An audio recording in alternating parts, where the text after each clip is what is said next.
everybody, and welcome to my channel. My name is Annie, and today I'm going to be talking about kind of a unique situation, but I know I'm not the only one that will have been in this scenario, so maybe it might help someone out there. But it's about how to nest for baby if you are not going to be home for a long time before the baby comes. Or I guess how to nest from afar, or how to nest at all if you are on a prolonged hospitalization before your baby comes. Today I am 30 weeks pregnant, which I'm very excited about, but I was admitted to the hospital at 27 weeks and 4 days, and I will remain here until the baby comes. So, as one might imagine, at 27 weeks pregnant, I was not fully ready. We were planning to do a lot of that stuff in the third trimester, which unfortunately isn't going to look the same way that we thought it was going to look. So I've been trying to still get some of my nesting energy out while I'm here in the hospital. So I thought I'd just share maybe a couple comments on nesting from a mom who is unable to be at home right now for traditional nesting time. So I guess the number one thing, I have a couple notes here I'll look at, but number one thing is that nesting is fun and it might feel very necessary, but truly the hospital has everything you need in regards to, like, if you were to just show up and not be able to go back home, which was the case for me. I actually work in this hospital, and I was working a shift and was feeling sick, and so at the end of my shift I came up to L&D triage and was told that I will not be leaving. So I truly just had my work bag. I was still in my work uniform, and luckily I have a partner, obviously, who lives around here, lives with me. So within a couple days he was able to go get a lot of my home items. But yeah, you certainly don't need a hospital bag. Like, if I had come and was imminently in labor, it would have been fine.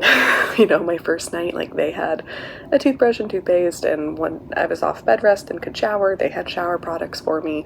I just wore hospital gowns. They had linens, obviously, on the bed, towels for the shower. They had everything you needed. It wasn't the best quality, no. And once I was able to get my own soap and face cream and stuff like that, you certainly feel nicer, but if you really don't have a hospital bag and have to go to the hospital, it is fine. And so kind of in that same vein, while I'm going to maybe talk about a couple tips about how you could work on your nursery and stuff from the hospital, the nursery truly can wait. It is obviously here, especially this is our first baby, we want to have the nursery all ready to go, and they always tell you in reality your baby's not gonna use the nursery for a long time, but I completely understand it's an emotional thing and a bonding thing with your partner and a bonding thing with your baby, and you're just wanting to get the nursery all kind of set up.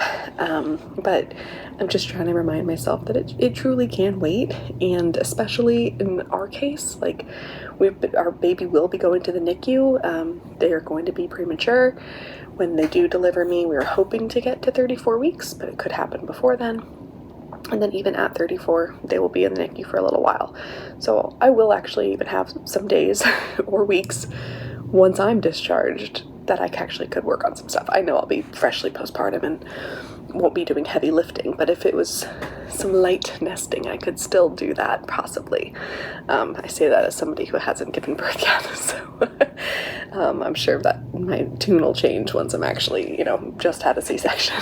But just reminding yourself that, truly the baby just needs a safe place to sleep and a car seat to go home in, and you can even steal the diapers and wipes from the hospital if you don't have any at home.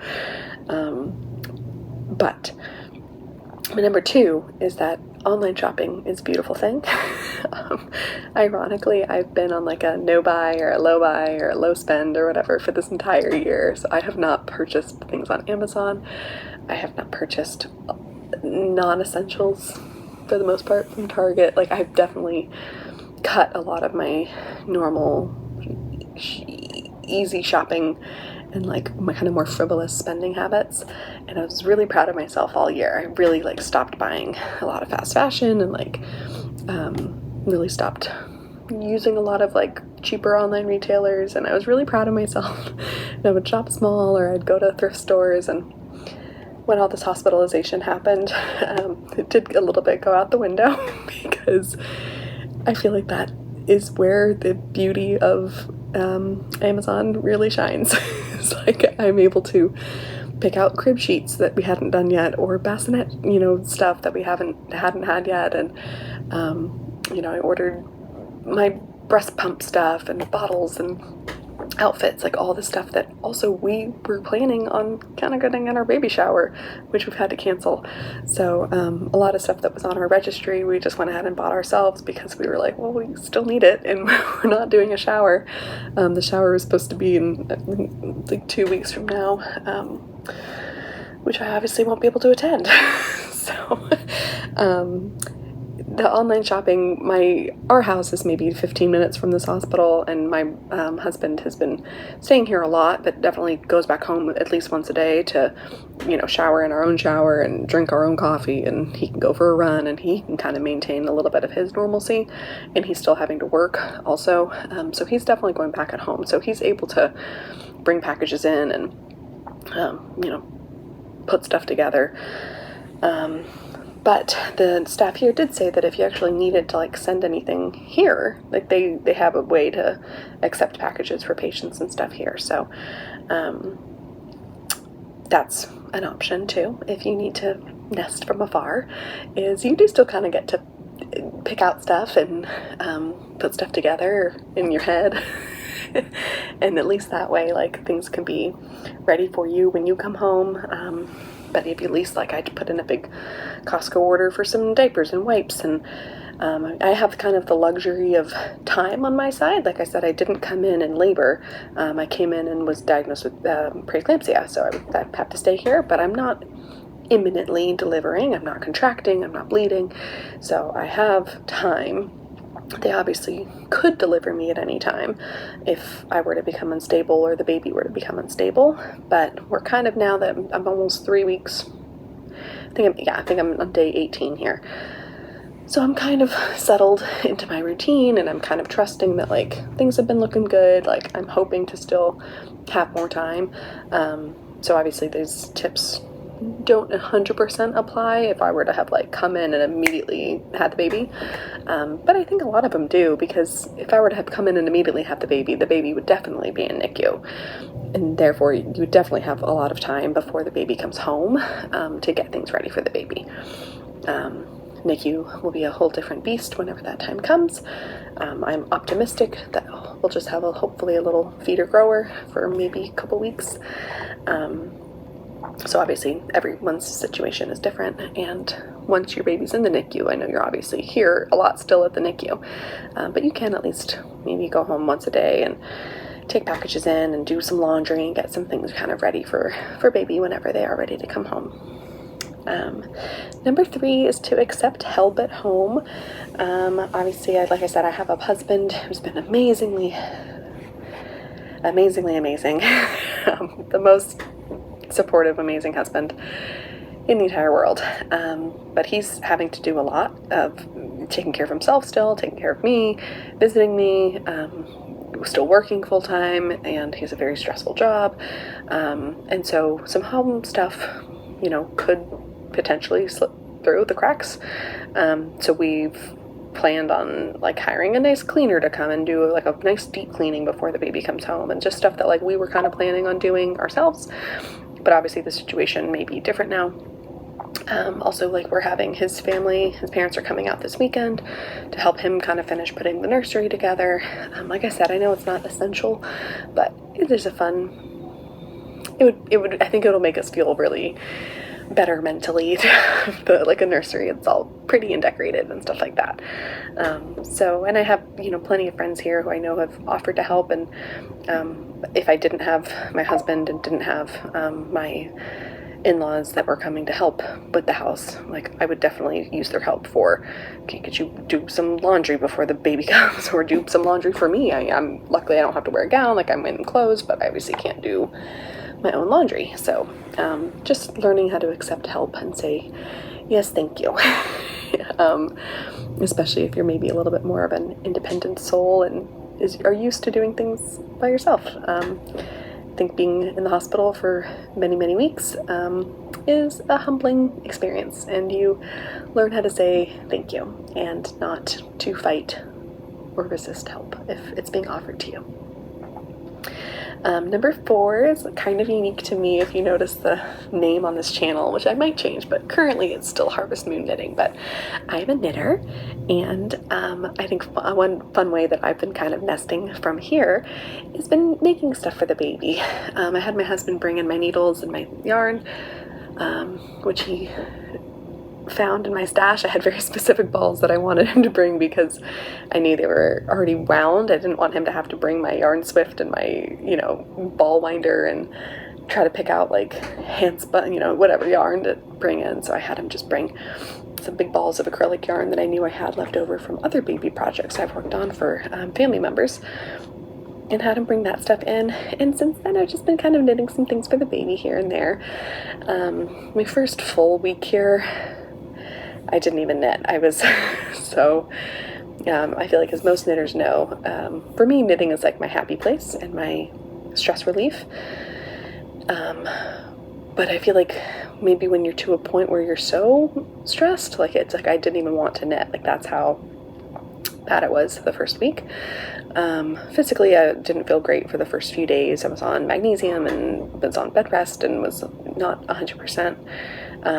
And then after that physical recovery, it was just a lot of emotions where I just couldn't even knit. And so took a week off.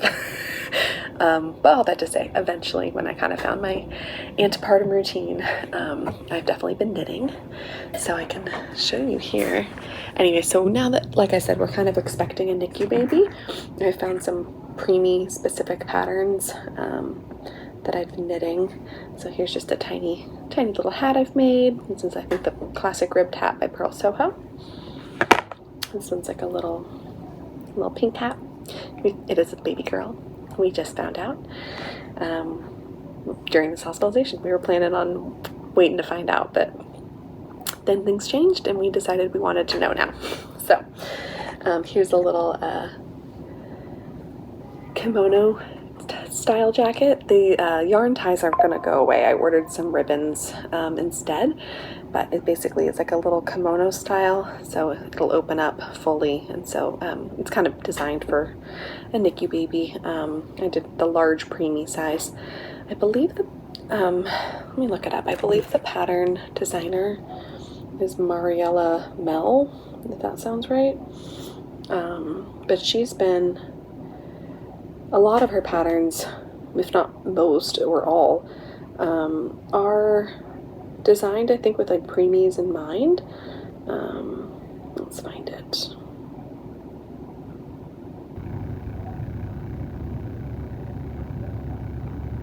Yeah, Mariana Mell on Ravelry. A lot of her designs go from like the sizes of a small preemie all the way to newborn, or I think like a more traditional baby sizes. So it's been really fun. They have small preemie, medium preemie, and large preemie. We are hoping that if we get to 34 weeks, we would be in like the large preemie, maybe medium preemie, depending on how much she weighs. So this was the large preemie size, but it was just kind of nice to, think of her actually wearing them. And I hope they're too small, I hope that one day we just have to put them on her baby doll when she grows up, but in the event that she requires some preemie clothing, I wanted her to have some things ready. And then one thing I also read about is something called scent bonding, and that's where the moms and the dads, or the parents' partners, or whoever the parents are for the baby in the NICU, will wear like little fabric pieces. I made mine end up be hearts. You can like wear them in your bra if you wear a bra, and you just maybe tucked in your shirt. Or I was gonna put my husband's on like a piece of string, and he can just kind of wear it as a necklace, so it kind of absorbs your scent. And then when you go to the NICU, if you have to be separated from them for, obviously you can't be there 24/7, then you kind of leave the heart with them, so they have your scent with them. So I made a couple of those. So I feel like just kind of nesting in a crafty way to make some things for the baby is a way that I can feel like I'm preparing and showing love to the baby and getting some things ready for them. So I actually need to wash and block all this stuff. My husband brought some wool wash, and I have a hospital basin, so we're going to block in the hospital.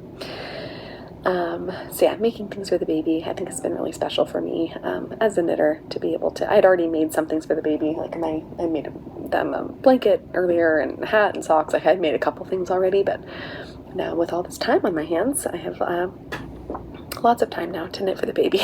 So that's been kind of a unique way that I've been nesting. And then my final tip, number 5, is kind of to nest your own hospital room instead of home. Because for me, nesting was going to be, which I had done a little bit of like kind of decluttered a lot, and we had started putting some of the furniture together and just kind of making it feel prepared and organized and happy and peaceful for the baby. That's how I kind of interpreted nesting.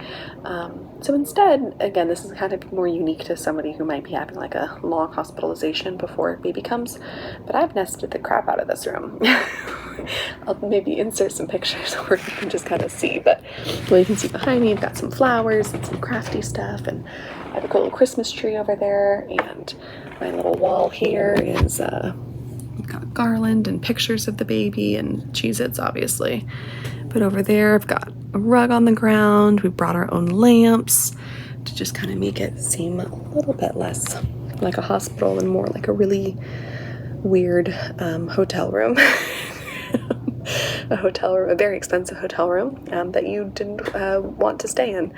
So that's kind of made me feel good. I've got like little organization stuff in the bathroom, and like I've just been trying to kind of nest my room here to make it feel homey and make it feel cozy and make it feel like a place that isn't so sterile, and a place that I can live in for potentially 7 weeks, which is about what it'll be, I think, before we get to 34 weeks, and hopefully maybe even a little longer. We will cross that bridge when we get to it, but right now our goal is to make it to 34 weeks. So I've been nesting this room to help me get there, to make it feel like I can stay here for 6 or 7 weeks, which now is only about 4 more weeks because I'm 30 weeks today. So I hope these tips kind of help. I know it's kind of a weird situation, and I'm sorry for anyone who's watching that's in this situation, because it's not great.